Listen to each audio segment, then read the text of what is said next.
Agung wilahe ngawi genamastu nama Sidam Sidis Karing Bawana Langgeng garwaku Dewi Rati iya Dewi Windari nun wonten jaboten imbalan Rama Bukulun Sang Hyang Bukulun Dewa Wenang inggih Sang Hyang Tunggal Mara gage sawangen wujuding tigan kencana tak tibani ampal malukat gaib lan tak siram mawa tirta gege lan tak wajake rajah kala cakra dina semangka anak-anake dhewe wis kelakon akhiring dewasa jagat dewa Bathara ya jagat pangestungkara nun sewu Pukulun paduka menika sinten lajeng kula menika sinten kenging menapa kula menika wonten ing alam padang Nun sewu Pukulun kula menika sinten paduka menika sinten Nun sewu Pukulun paduka menika sinten kula menika sinten mboten ngertos sangkan paraning bilai anggenipun kula lagi enak kepenak marat tato pemanggen wonten ing tigan kencana kula dipun tibani mawa wujuding kemaya ingkang sinebat aji ampal malukat gaib paduka menika sinten paduka menika sinten paduka menika sinten Pukulun kawruhanana anak-anakku bocah bagus kisanak njaluk tepungake yen tok ingsun iki kalebu sudarmamu iki ibumu ya ulun dhewe kang tetenger utawa bebisik Sang Hyang Tunggal ya Dewa Wenang lan iki ibumu Dewi Rati ya Dewi Windari yen kaya mangkono kowe kabeh bocah telu iki anake jeneng ulun wela salah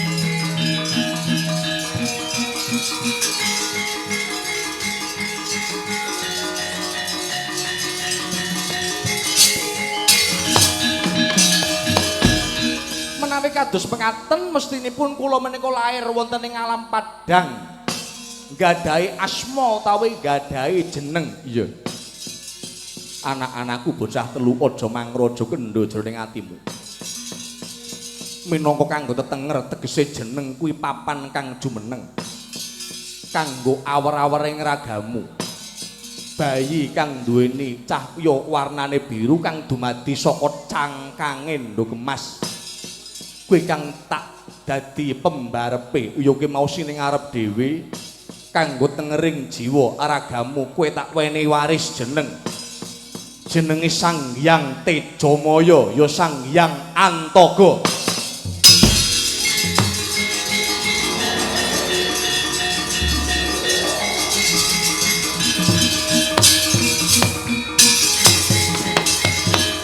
dados nami kula Sang Hyang Tejamaya inggih Antaga iya lan kaening mburi sing duweni cahya warnane putih kang dumadi saka putih-putihing tigan kencana kanggo gawe tetengering jiwa ragamu sira tak wenehi tetenger utawa jeneng Sang Hyang Ismaya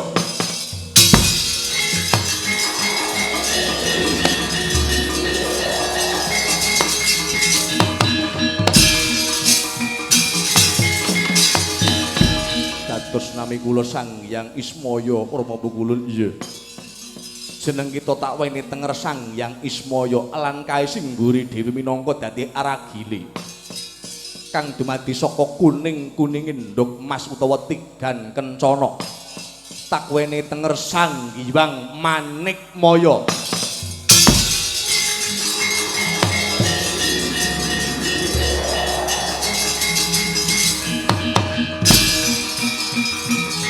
Mandra lakuning angin kumpuran ganing ngarepko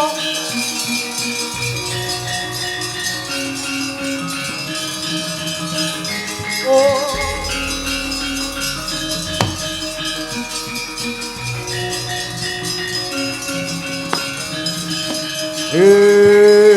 oh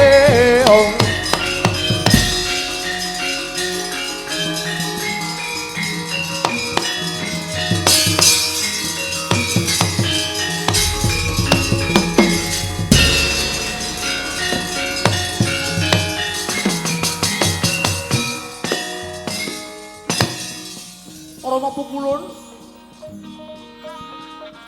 dados tetengering jiwa kula pun Sang Hyang Tejamaya inggih Antaga dados tetengering raga kula inggih Sang Hyang Ismaya, kula inggih Manikmaya Bubulun. Iya. Anakku ngger Tejamaya, Ismaya lawan sira Manikmaya. Dina semangka nyatane jeneng sira wis kelakon sempurna lair ning alam Padang. Ananging anak-anakku pun bapa ora bakal kondo apa to darunane kenang apa sira kudu lair ning Capada iki. Gegayuhane pun bapa bocah telu ki kang minangka mengko iso ngratoni Tribawana tegese alaming dewa, alaming krajiman lan alaming titah kang sinebut Swaraga Luka, Jana Luka lawan alam Mayaka. Maragake dina semengko supaya ora melang-melang jroning panyawang mlebu ana ing madyaning kahyangan Petung Liyung ya alang-alang kumitir kelawan ibumu si Dewi Rati. Ora gantaran suwe pun bapa bakal mlebu marang kahyangan Petung Liyung bakal ngaturake apa ta sebabe kowe kudu lair ana ing Arcapada. Inggih ngestaken dawuh Rama Pukulun. Inggih ngestaken dawuh, inggih ngestaken dawuh Rama Pukulun.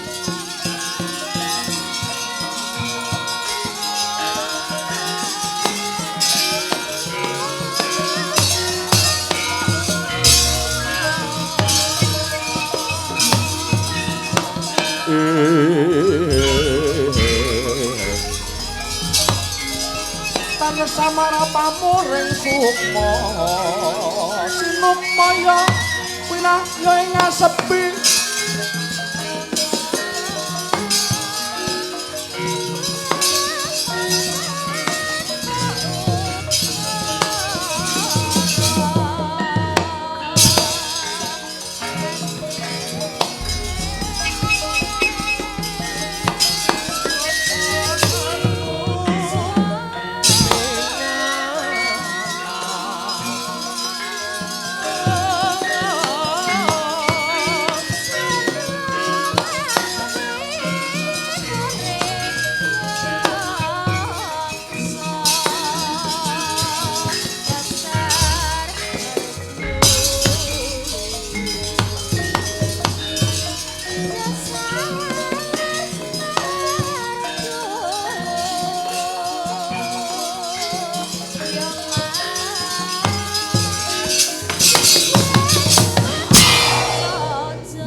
kula ingkang sowan Bugulun.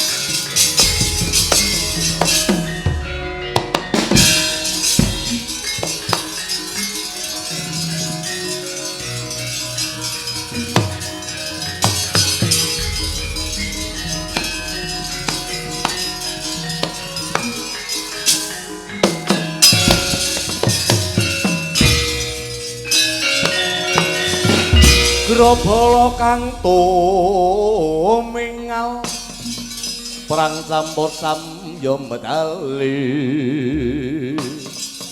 leratit wileding kada terus surawi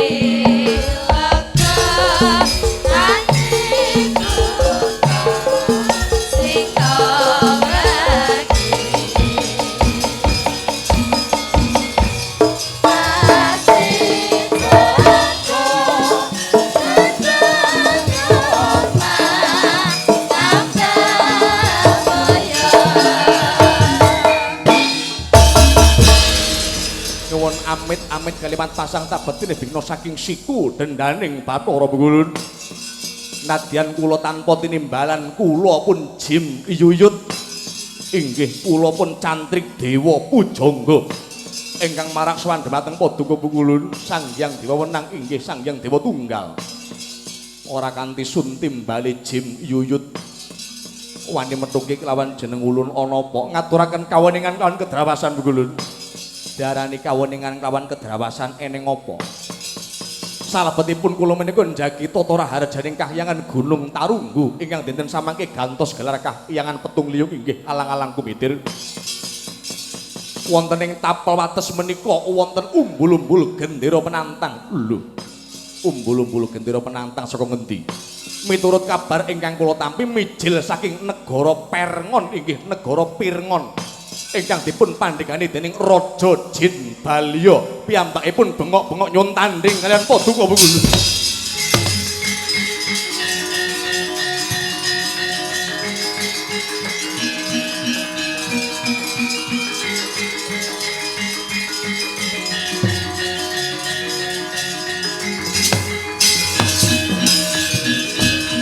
Penantang mijil saka negara Perngon ya negara Pirngon kang dipandhegani dening Raja Jimbalya. Iye. Rikalane ana lakon alap-alapan Dewi Rati. Jeneng ulun bakal rabi lawan Dewi Rati. Ana mungsuh kang teka ya ki mau Raja Jimbalya kang kepengin garwa mengku wujuding Dewi Rati. Lah sami kalian menika. Kabar ingkang kula tampi Raja Jimbalya menika ngumpulaken para sangganing krajiman ilu-ilu Banaspati Genderwa wewe kuntilanak badhe gempur wujuding kahyangan Gunung Tarunggu werdinipun badhe nyuwun wangsulipun Dewi Rati wilah dalan Jim Yuyut kula wulun aja nganti kriwikan dadi grojogan geguyon dadi tangisan wateking dewa lan wateking satriya ora goleki mungsuh ning yen ana mungsuh kang teka haram hukum minggu mundur kersanipun dos pundi jumangkao perpekono yen to nganti Raja Jimbalya sak prajurite gawe Oreging kahyangan ana ing Gunung Tarunggu kene maragake singkirna ngestaken dawuh muga-muga jumangkaing para dewa aja nganti angamping-ampingi kahyangan Gunung Tarunggu nyun tampeng pangestu Bu Guru.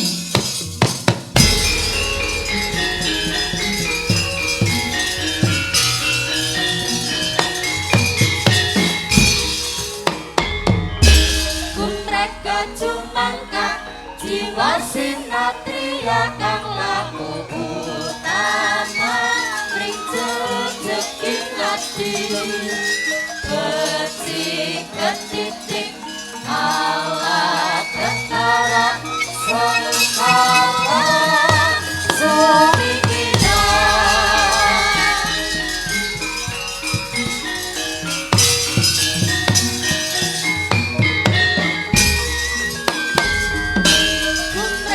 Jumangka jiwa sinatria kang laku utama ring rejeki ati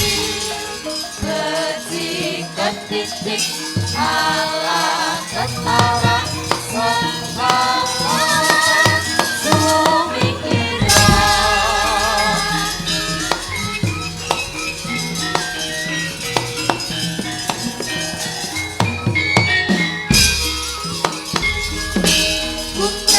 Jumangka jiwa sinatria kang laku utama ring rejeki ati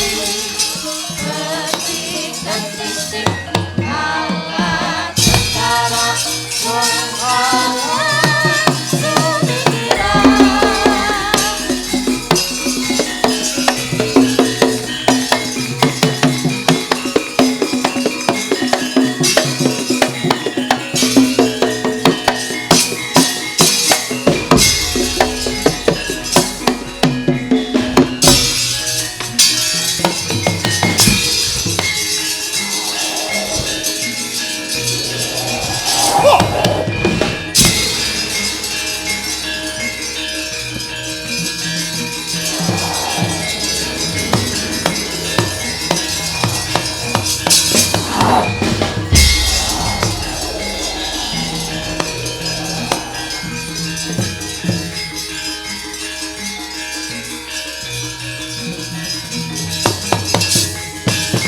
Ocap kacarita nalika semana para dewa ingkang dipun pandhegani dening Jim Yuyut lumampah tebih repepeh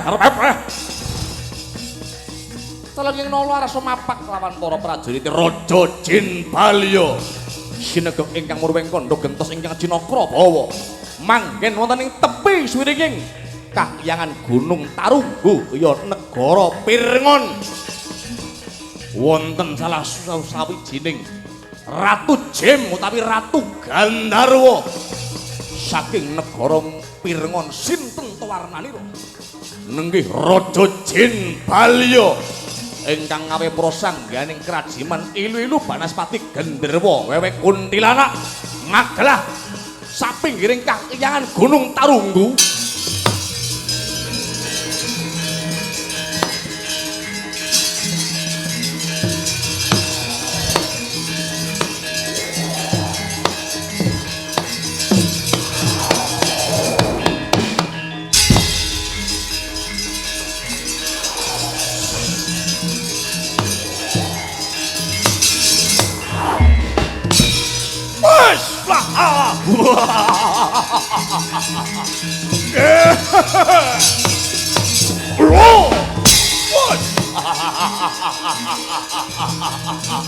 Raja Jin Balya Yai Up Yai Hai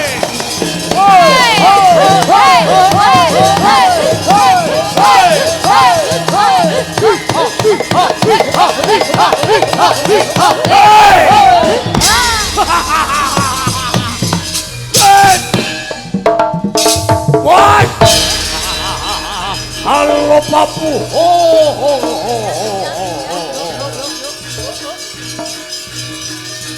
panguasaning setan Raja Jin Balya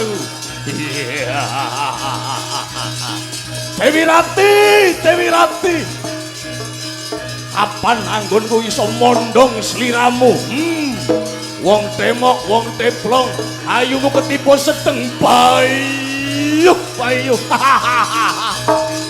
Dewi Rati I love you Dewi Rati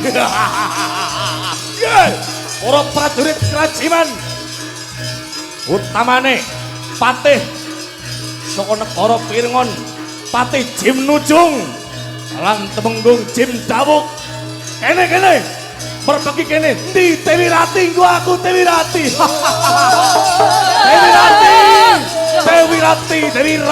Dewi Rati Ratu Ratune wong Cakra Kembang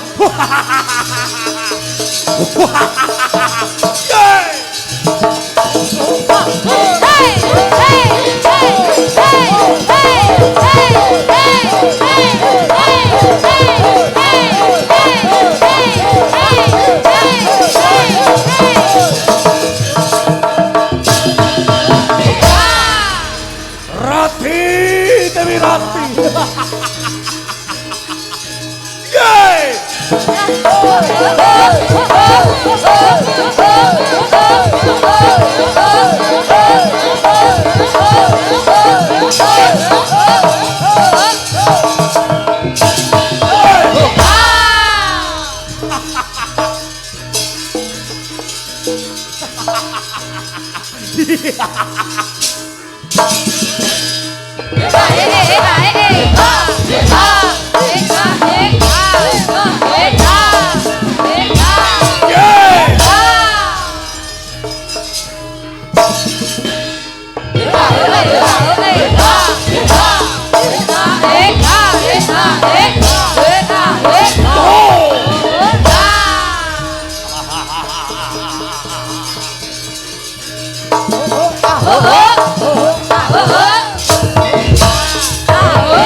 Dewi Rati, Dewi Rati.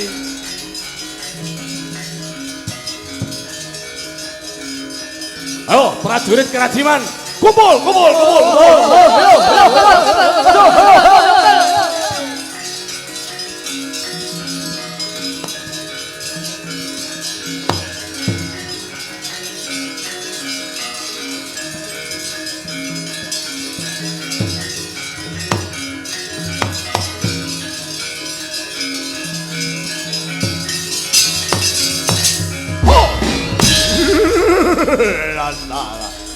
Kula pun Jim Dawuk nyadong dawuh sinuwun Raja Jin Balya lunga nggih.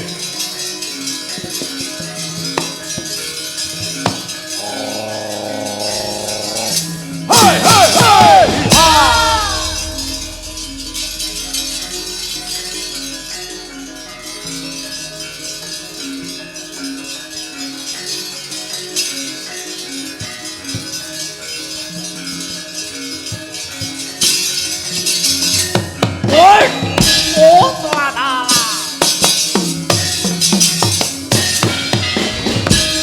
Nyadong dawuh kula pun Patih Jim nujung nyadong dawuh. Yo nujung.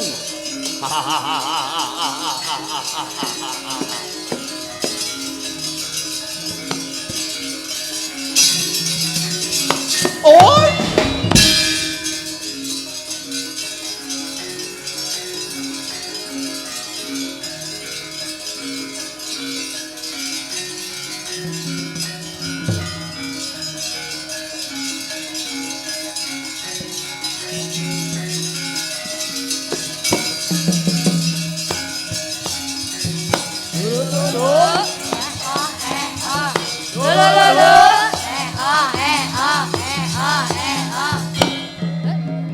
Hiap komandan. Hiap hanangan. Hiap hiap. Lungo lungo. Hiap komandan. Hiap.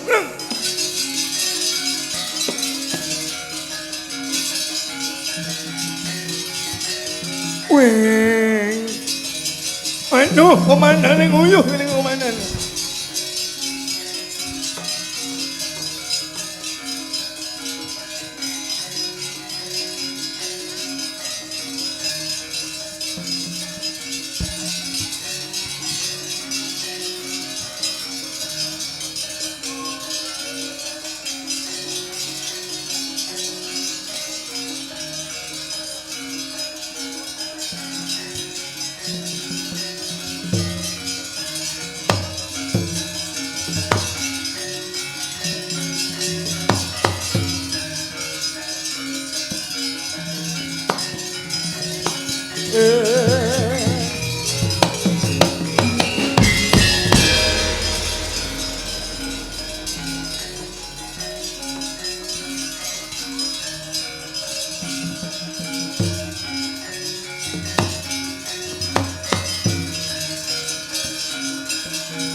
Kece wali kece sahadat setan wali kobra